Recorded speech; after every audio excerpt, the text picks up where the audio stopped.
Professor Kiyoshi, boa noite, viu? Agradeço, a gente está no mais um dia de entrevista aqui com um resumo. Boa noite, Walter. Tudo bom? Estou cheio de dúvida, professor Kiyoshi, cheio de dúvida. Já vou logo inquirindo, porque eu sei que o senhor vai responder tudo. Aliás, esse negócio de inquirir tá meio na CPI, né? Professor, sabe o que eu queria saber? Eu queria falar de um assunto que está pipocando, que é a questão da exclusão do ICMS da base de cálculo do PIS/COFINS. O senhor pode dar uma esclarecida para a gente quais os pontos fundamentais desse questionamento? O Supremo Tribunal Federal mandou excluir o ICMS que está na base de cálculo do PIS/COFINS. O destacado não está dentro da base de cálculo, está fora, entendeu? O destacado ele representa um ICMS calculado sobre a receita bruta, isto é, aquela receita contendo o ICMS dentro. Então, para você cumprir o acordo, parece que o Supremo Tribunal Federal ele não entendeu, não está conseguindo operacionalizar aquilo que ele mandou fazer. Ele mandou excluir o ICMS que está dentro da base de cálculo. E a única forma de fazer isso é você fazer o cálculo por dentro. Numa mercadoria de 100, 18 é ICMS, então a mercadoria custa 82. Então você tem que aplicar 18% sobre esse 82 para verificar qual é o valor de ICMS que está aí dentro. Agora, se você aplica 18% sobre a base de cálculo cheia, bruta, você está, na verdade, aumentando o valor da mercadoria, que não bate com o valor nominal. O valor nominal de 100, 18 seria R$18. Só que o valor nominal vai dar 21 e pouco, entendeu? 121,95, entendeu? Então, esse cálculo que o Supremo não está entendendo, que a maioria dos tributaristas estão se batendo pela tese da exclusão do destacado, que não tem nada a ver com o que o Supremo decidiu. Professor, e agora essa questão da CPI, da Covid-19? Ela está descambando para a polarização. Isso não tinha que ser um trabalho técnico, professor Kiyoshi? Embora a CPI tenha origem política, porque, na verdade, é um procedimento investigativo dos parlamentares, agora, mas não em termos de política partidária. Agora, os senadores partiram para um discurso de palanque, né? Antes de fazer pergunta, eles fazem um discurso cansativo, tudo para chamar a atenção da mídia, né? E, durante as perguntas, também eles procuram realçar aquilo que dá mais visibilidade na mídia, né? O que dá mais visibilidade na mídia? É falar da cloroquina, entendeu? Falar do negacionismo, falar do Pazuello como um grande culpado ou pau-mandado do presidente da República. Isso é muito ruim, porque todas aquelas perguntas objetivas, de objetiva não tem nada. Eles querem que o Pazuello responda sim ou não, entendeu? Se ele começa a explicar, eles ficam bravos, ficam nervosos, porque não é uma resposta que eles queriam. Ele queria uma resposta que pudesse, eventualmente, incriminar o presidente da República. Como ele foi orientado para cavar uma ordem de habeas corpus, para ele não ter que responder algumas perguntas, caso ele não ia se sacrificar sozinho, ele ia entregar quem mandou fazer. Então, todo esse cuidado o Palácio teve, para ele não dedar o presidente. E, sabendo disso, os senadores queriam arrancar a todo custo que ele dedasse o seu chefe, né? Isso não aconteceu, então... Professor, até que agora, e essa questão da extradição do Donald Trump, como é que ficou essa situação? Extradição de uma autoridade, ex-presidente de um estado para outro, é coisa do outro mundo. Lá nos Estados Unidos, não, porque lá, embora tenha se formado uma federação, é uma federação que se formou de fora para dentro. Então, os estados independentes se uniram para formar a Federação Americana, de forma que os estados mantiveram a sua independência e autonomia. Então, todos os estados lá têm a sua Suprema Corte. Então, não é só a Suprema Corte dos Estados Unidos, a Suprema Corte do Estado. Então, se alguém cometeu um crime num estado e vai ser processado num outro estado, o outro estado tem que requerer a extradição da pessoa que ele pretende processar. Isso que está acontecendo nos Estados Unidos. Tá? Então, o Nova York está querendo processar o ex-presidente, só que ele está em um outro estado. Né? Uhum. Então, ele tem que pedir a extradição. Professor, agora eu queria falar sobre essa alteração do teto de remuneratório pela portaria ministerial, aquele do artigo 37, né? Eu queria que o senhor falasse um pouquinho sobre essa questão, porque está causando dúvida, né? Para o senhor dar uma esclarecida. Não, o artigo 37, inciso 11, né, que você está falando, é de uma clareza lapidar. Então, todos os agentes públicos, parlamentares, magistrados, Ministério Público, servidores em geral, não podem perceber mais do que os subsídios dos ministros do Supremo Tribunal Federal em dinheiro, isto é, não podem receber mais do que R$39 mil, incluído nesse teto vantagens pessoais de qualquer espécie.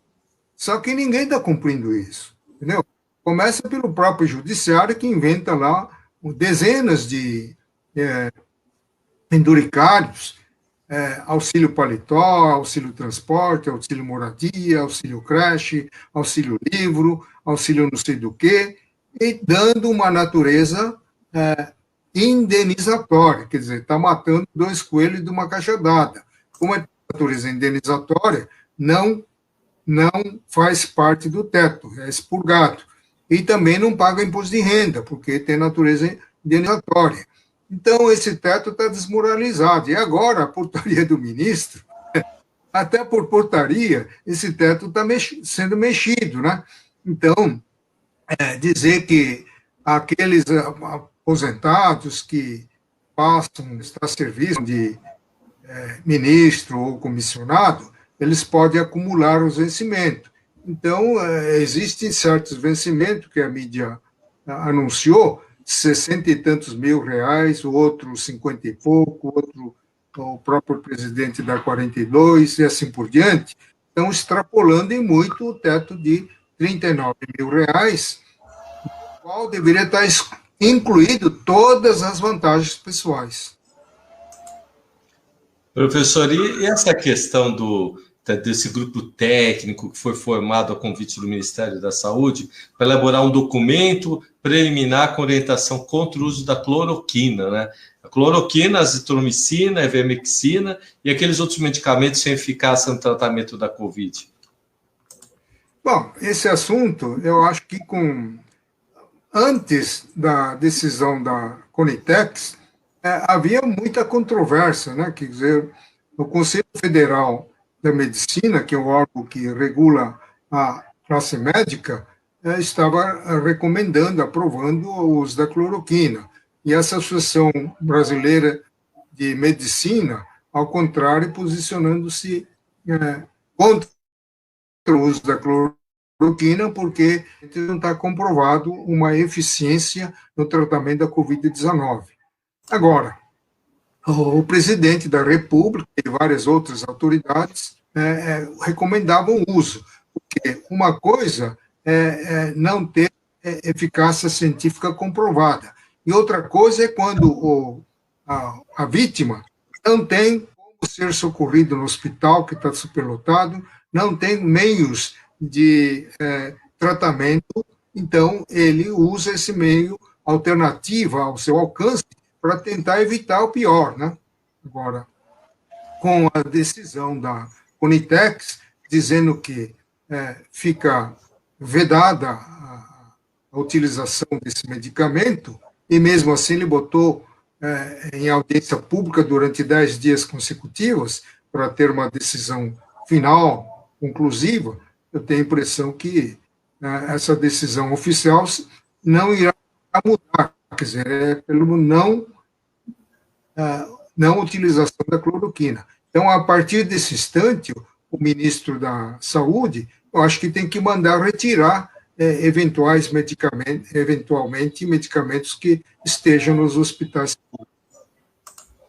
Professor, e a questão do Enem, o senhor que foi professor há tanto tempo, tá essa história, se vai ter Enem, se não vai ter Enem, se vai cumprir os prazos para a elaboração das provas, se não vai, o Ministério da Educação afirmou que a previsão seria até outubro e agora pulou para novembro, como é que fica tudo isso?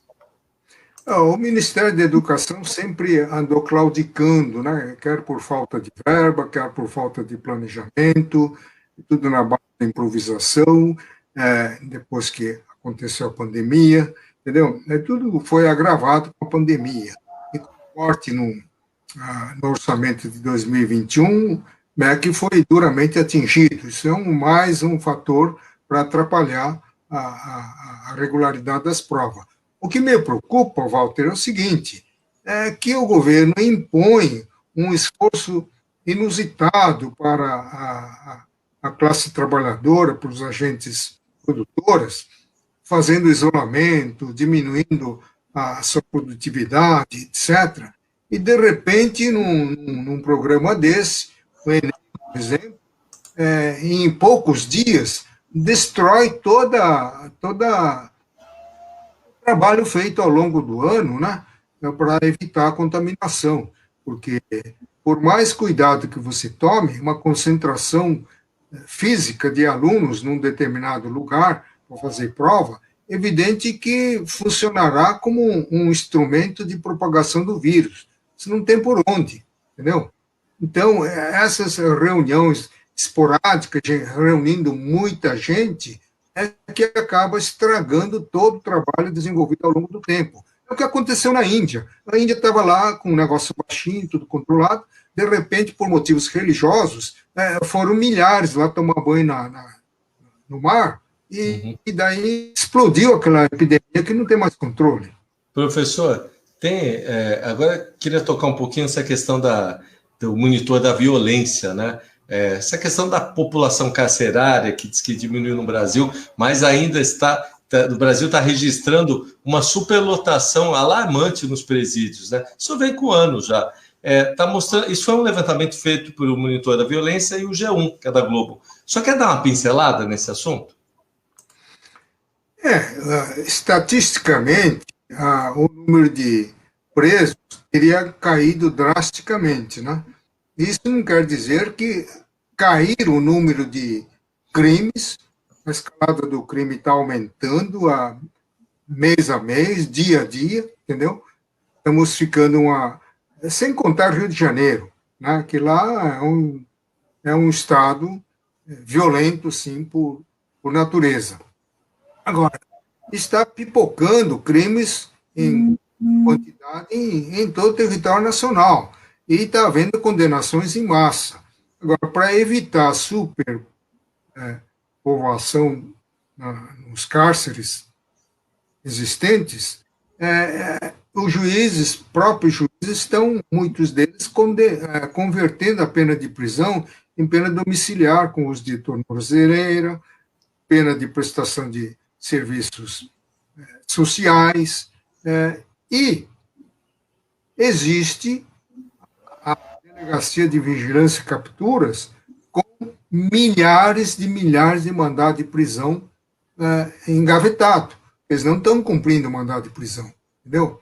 Então, quando se cumpre o mandado de prisão, eles têm que pensar entre os milhares que tem lá, alguns reputados mais perigosos, mais ofensivos à sociedade, então eles vão atrás desses criminosos.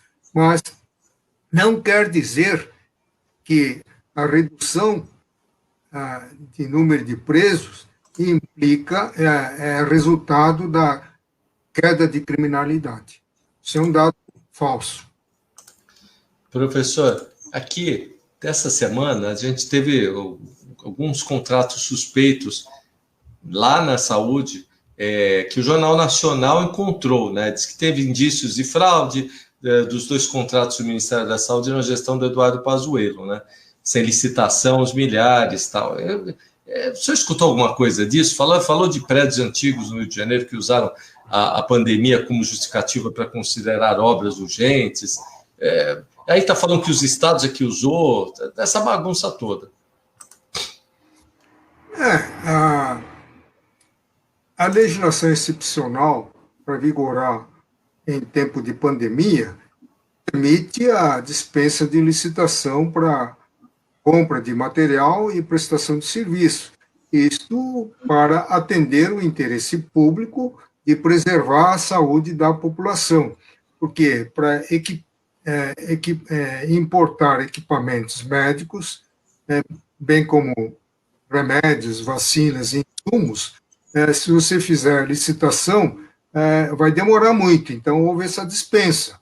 Então, por causa disso, existem vários CPI no âmbito estadual apurando o desvio de recursos.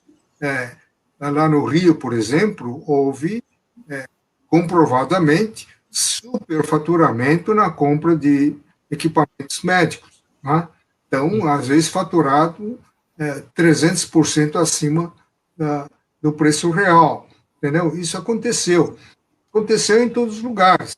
Agora, o que a legislação excepcional não dispensa é a publicidade. Você não pode comprar às escondidas, você tem que dar publicidade. Eu comprei tanto, portanto, por preço X, tá? Para que a imprensa não tenha que ficar fazendo investigação caso a caso para levantar quem faturou mais do que o devido. Entendeu? Então, é lamentável, mas não estão cumprindo o princípio da publicidade, que é essencial na prática de ato de natureza pública. Professor, o senhor está acompanhando, né? Todo o Brasil está acompanhando essa questão da CPI. E teve essa semana o Ernesto Araújo, né, que o ministro das Relações Exteriores estava apresentando a CPI, né? Foram quase 7 horas de depoimento. Ele atribuiu ao Ministério da Saúde tanto a mobilização do governo para a aquisição da cloroquina, a negociação com as doses da vacina do consórcio COVAX Facility. Qual a sua análise disso? Eu acho que, em parte, ele tem razão. Quer dizer, quem tem que negociar a importação de vacina e demais insumos é o Ministério da Saúde. Mas você sabe que, na prática, não foi assim. O secretário de Comunicações do governo estava entrando em contato direto com autoridades estrangeiras para tentar viabilizar a importação. Então, é um governo, digamos assim, que não tem muita organização administrativa, né?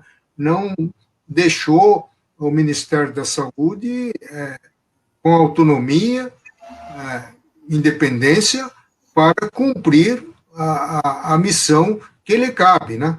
Com vários atores dando palpite. Agora, o ministro Araújo, ele disse que se limitava a cumprir pedidos, solicitações do Ministério da Saúde. Parece-me que não foi bem assim. Custo a acreditar que o ministro da Saúde tivesse pedido para ele fazer críticas contundentes, frequentemente contra a China. Né? Isso, eu acho que partiu da iniciativa dele, não a pedido do Ministério. Né? Então, tem que botar os pingos nos i quando ele pretende tirar o corpo fora, né? Agora, para falar de ministro, essa semana, professor Queiroz, terminou com a Polícia Federal batendo na porta do Ricardo Salles, né? Ele e o presidente do IBAMA foram alvo da operação contra a exportação ilegal da madeira no Brasil para os Estados Unidos e para a Europa, né? Foram 35 mandatos na busca de busca e apreensão. As gestores do IBAMA também envolvidos. O senhor não quer comentar isso aí, que a gente fechou a semana com isso? Esse é um assunto interessante, viu, Walter? Porque havia uma representação da Polícia Federal na Procuradoria-Geral da República para formular a denúncia. A Procuradoria-Geral da República arquivou, quer dizer, não quis fazer a denúncia. Então, a Polícia Federal bateu as portas diretamente no Supremo Tribunal Federal. O ministro Alexandre de Moraes, vendo indícios graves, né, movimentação atípica, diz ele, né, no despacho, no escritório de advocacia de que participa o ministro Ricardo Salles, ele determinou a abertura, determinou o afastamento do presidente do IBAMA, tá? E decretou a quebra do sigilo fiscal e bancário do ministro Ricardo Salles. Tá? Então, isso que está acontecendo. Só que tudo isso o ministro Alexandre de Moraes fez sem prévio conhecimento do Procurador-Geral da República. Só depois de despachado, executado a ordem, concedida liminarmente, que ele deu ciência para o Ministério Público. E isso dá a entender, na minha visão, que o ministro Alexandre de Moraes ele está agindo com uma certa cautela, prevenção em relação ao Procurador-Geral da República, que tinha recusado a denúncia anteriormente. Professor, então, batemos quase 20... Mas aí, Walter, completando, isso está fora do nosso sistema jurídico. Pode ser de legge ferenda, pode até alterar a legislação, mas o Procurador-Geral da Ação, da República, é o titular da ação penal. Se ele falar, não vejo indício de crime, não vou fazer a denúncia, o inquérito é arquivado. Ponto final. Não há como o juiz, o ministro, o desembargador receber a denúncia que o titular da ação penal não quer fazer. Entendeu? Uhum. Professor, para encerrar a semana, eu vou colocar aqui na tela, é um congresso que o senhor está participando como presidente do IBEDAFT, inclusive. Deixa eu só pedir só um pouco de paciência e vou botar aqui esse congresso que eu gostaria que o senhor falasse a respeito, né? Deixa só um minuto, eu já vou entrar aqui, vamos voltar rapidinho. Olha só, professor, deixa eu ver se já foi para a tela. Está aqui, ó. Primeiro Simpósio Nacional de Direito Público, né? O senhor quer só falar como é que vai ser esse tema? A gente está nessas duas... Vai começar no dia 26, 27 e 28 termina. Então, são 4 blocos, né? É o direito administrativo, direito tributário, direito financeiro e direito constitucional. São 17 palestrantes, professores do Brasil, da Espanha e Portugal, que vão estar conosco aqui nesses 3 dias. Né? Então, vai ser uma palestra não cansativa, por 20 minutos no máximo, cada palestrante, para dar um panorama geral nas 3 áreas desse direito público, abordando os aspectos mais palpitantes, mais atuais e também controvertidos na doutrina e na jurisprudência. Professor, como é que faz para fazer inscrição? O aluno pode? Então, aqui, tá vendo aqui? Clique aqui. Sim. E você vai conseguir fazer a inscrição. Ah, tá. Ah, que ótimo, né? E um preço acessível, né? Pode ir pela internet, né? Então, entre estudante é R$20, né? Profissionais R$100. Está num preço excelente, professor. Olha, professor, terminou os nossos assuntos da semana. E tem gente aqui falando se não podia ter um de sábado. Eu falei, aí vou ter que falar, né? Faltou aquela briga lá do Pazuello com a Amazon. Ah, verdade, o senhor não quer comentar? Que foi uma maravilha aquela briga, né? Uma novela. Então, vamos comentar. Agora, influenciado pela mídia, né? Que a mídia já decidiu que o Pazuello é culpado. Então ninguém tira isso da cabeça dos senadores, que os senadores seguem a orientação da mídia. Inclusive, várias das perguntas são feitas por intermédio da rede social. Né? Então, os senadores dizem que o ex-ministro Pazuello está querendo jogar a responsabilidade em cima do governo estadual no que tange à falta de oxigênio. Né? Então, eu acho que aí está havendo uma inversão, né? Porque a responsabilidade primeira é do Estado. Tá? O ministro da Saúde ele não tem condições de verificar nos 5.560 municípios onde vai faltar, eventualmente, oxigênio. Esse é o problema do governo local, que tem que monitorar o estoque, está em contato com a fabricante, White Martins, para ver a possibilidade de fornecer de forma contínua. Então, quando White Martins diz que está consumindo o estoque, o governo de Manaus não falou nada para o Ministério. Só depois que a coisa aconteceu, que não tinha mais oxigênio, que foi comunicado o fato e pediu a intervenção do governo federal. Então, a responsabilidade primeira não é do governo federal. Depois de comunicado o fato, solicitado auxílio do governo federal, o que aconteceu daí em diante, sim, você pode falar que houve omissão, mas não antes. Tá? A responsabilidade era do governo do Estado. Agora, quando o Pazuello, eu digo isso porque eu ouvi o depoimento dele, quando o ex-ministro Pazuello fala que o governador não quis a intervenção federal, recusou a intervenção federal, porque tinha sido convocado uma reunião ministerial com o Pazuello junto com o presidente para decidir a intervenção federal no sistema de saúde do Amazonas. Aí apareceu o governador e falou, não preciso disso, não quero intervenção. Então, o ministro Pazuello falou que o governo amazonense recusou a intervenção. Ele não disse que recusou o auxílio do Ministério para combater a pandemia. Isso é coisa diferente. Agora, para você coordenar toda a política, toda a estratégia, a logística de combate à pandemia em Manaus, é claro que o Ministério tem que estar lá dentro. Ele tem que agir como interventor.